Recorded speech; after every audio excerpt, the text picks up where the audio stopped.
পর্যটন প্রেমীদের জন্য সুখবর। আগামী 30 জুলাই উজ্জয়ন্ত প্রসাদের প্রধান ফটকের সামনে মুখ্যমন্ত্রীর হাত ধরে উইকেন্ড টুরিস্ট হাবের শুভ সূচনা হবে।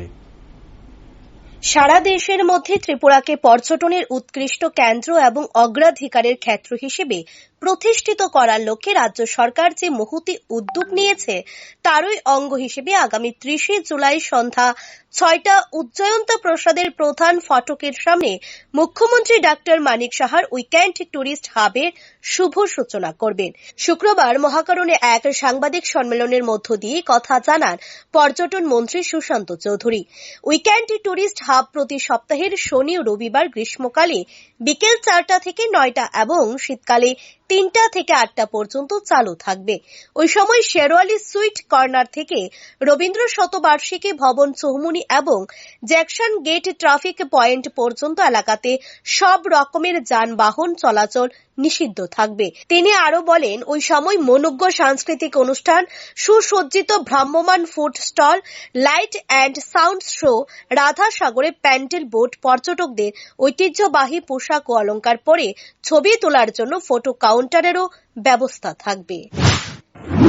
যেটা আমরা ঘোষণা করেছিলাম পর্যটন দপ্তর থেকে, উইকেন্ড টুরিস্ট হাব আমরা চালু করতে চলেছি ট্যুরিজম দপ্তর এবং আগরতলা কর্পোরেশনের উদ্যোগে।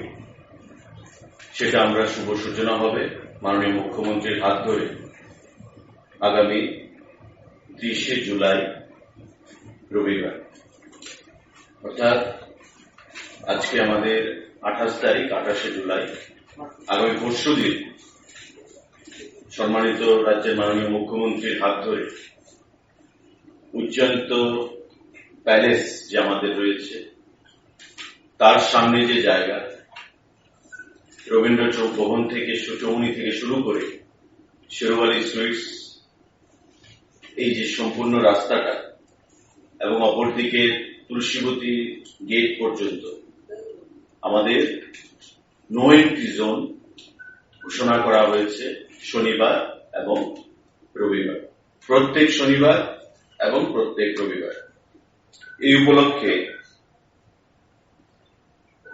ডিএম ওয়েস্ট থেকে সেই নোটিফিকেশনও ঘোষণা করা হয়েছে গতকাল, অর্থাৎ প্রতি শনিবার এবং রবিবার গ্রীষ্মকালীন সময় বিকেল 4টা থেকে রাত্র 9টা এবং শীতকালীন সময় বিকেল 3টে থেকে রাত্র 8টা পর্যন্ত এই রবীন্দ্র ভবন চৌমুহনী থেকে শেরওয়ালি সুইটস এবং তুলসীপতি।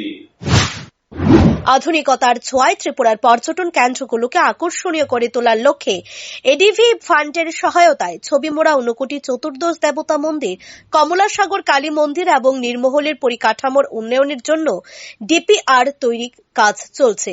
এছাড়াও নারকেলকুঞ্জ দ্বীপে স্বদেশ দর্শন প্রকল্পে 8টি লগ হাট সম্পূর্ণ হয়েছে। কিছুদিনের মধ্যেই সেগুলি পর্যটকদের জন্য উন্মুক্ত করা হবে। Bureau report, rising Tripura.